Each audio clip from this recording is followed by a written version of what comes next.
The question of innocence is one that isn't to be taken lightly, and that's why the court of law in the world is supposed to be fair, impartial, and meant to go and discover the truth no matter what. Sadly, that doesn't happen as often as you'd like to think, and plenty of people have been put behind bars falsely as a result. And one of them may be the focus of a famous documentary via Making a Murderer, a two-part series that documented the case of Stephen Avery, and was done so well that even the filmmakers wonder about the truth. So, allow us to show you how the Making a Murderer filmmakers don't think Stephen Avery is guilty. Be sure to like the video and subscribe to the channel. The filmmakers weighed in.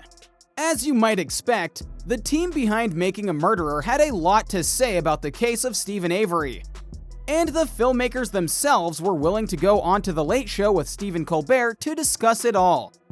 Laura Ricciardi and Moira Demos said they made the documentary because they wanted to show what the process of justice looks like in this case. Colbert mentioned how people are debating all over the United States after watching the documentary if Avery's guilty.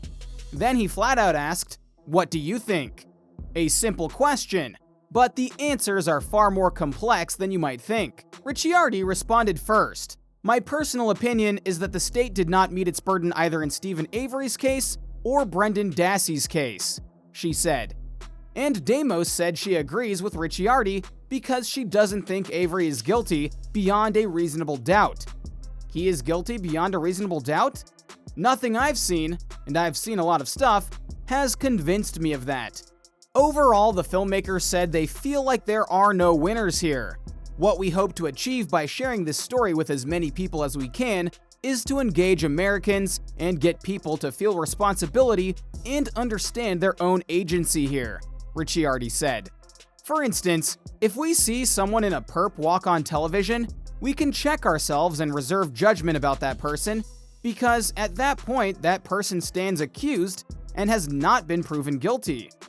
You might think that these two ladies are biased because it was their documentary that got made, and they're trying to stir the pot, as it were, and bring more attention to their documentary series. But if you look at the life of Stephen Avery and all that happened in it, good and bad and corrupt, you'll start to wonder yourself just whether he's innocent or not. So let's dive in. First offenses. A reasonable first question about Stephen Avery would be, was he ever in trouble with the law before his major convictions? And the answer to that is yes. His first offense was going and robbing a store with a friend, and that got him 10 months in jail. Then he apparently killed his cat with some friends, and that led him to going back to jail for animal cruelty. 1985 proved to be one of the worst years of his life, as apparently his cousin was spreading very unflattering rumors about him, and he ran her off the road and pointed an unloaded gun at her to get her to stop doing that. He was sentenced to 6 years for that crime. And then, after that, came one of the two most important cases in his life, one that would put him behind bars for a crime he legitimately didn't commit. The Penny Beardson case. In July of 1985, a woman named Penny Beardson was assaulted and violated while on a jog one day. During a photo lineup, she said it was Avery who was the attacker. You'd think that this would be a pretty definitive statement, as she was the one assaulted and thus would know the face of her attacker. But in this case, that wasn't true. Avery was 40 miles away in Green Bay shortly after the attack, an alibi supported by a time-stamped store receipt and 16 eyewitnesses, which you would think would be enough to show his innocence, because that's a lot of people proving he didn't do it. Except he was arrested and charged with the crime, getting 32 years in jail for it. When he tried to appeal it twice based on what was presented in the case, he was denied both times. Oh, but there's more to come.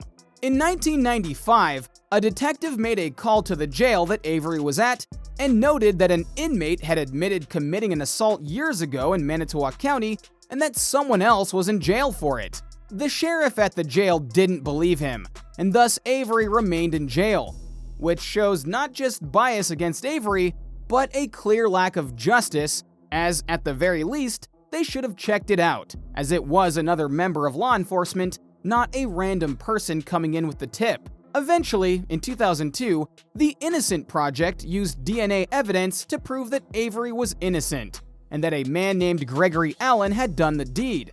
What's important to note here is that Allen and Avery honestly did look alike. After being released, he sued many of the people responsible for his wrongful conviction, and got $400,000 in restitutions.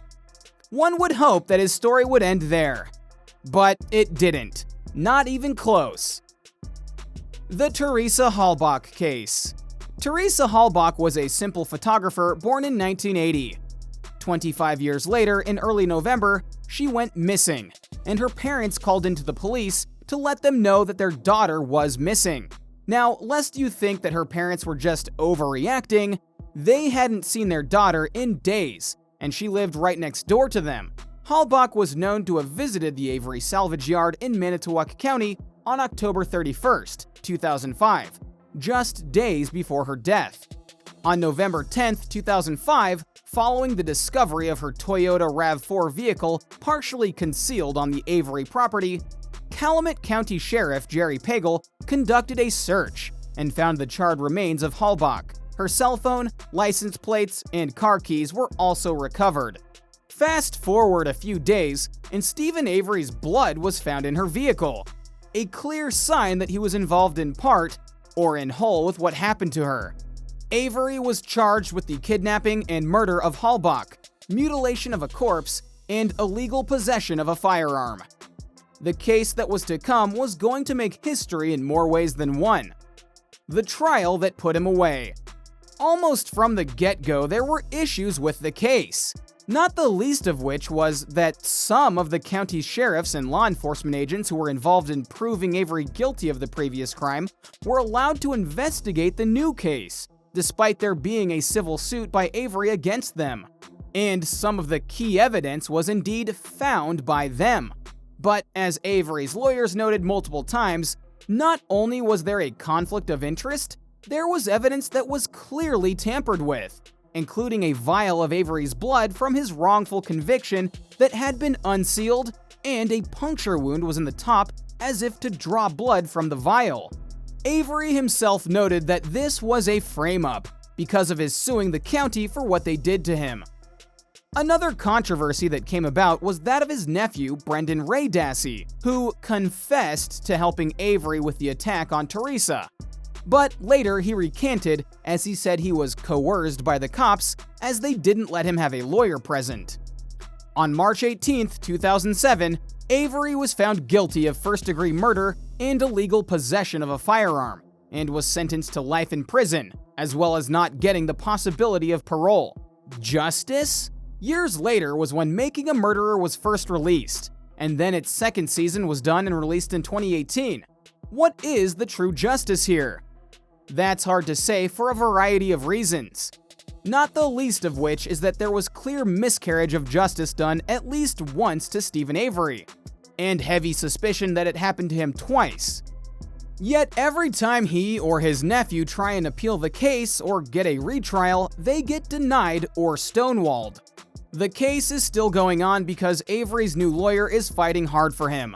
But one has to wonder just how much longer he's going to have to go for true justice to be found. So what do you think?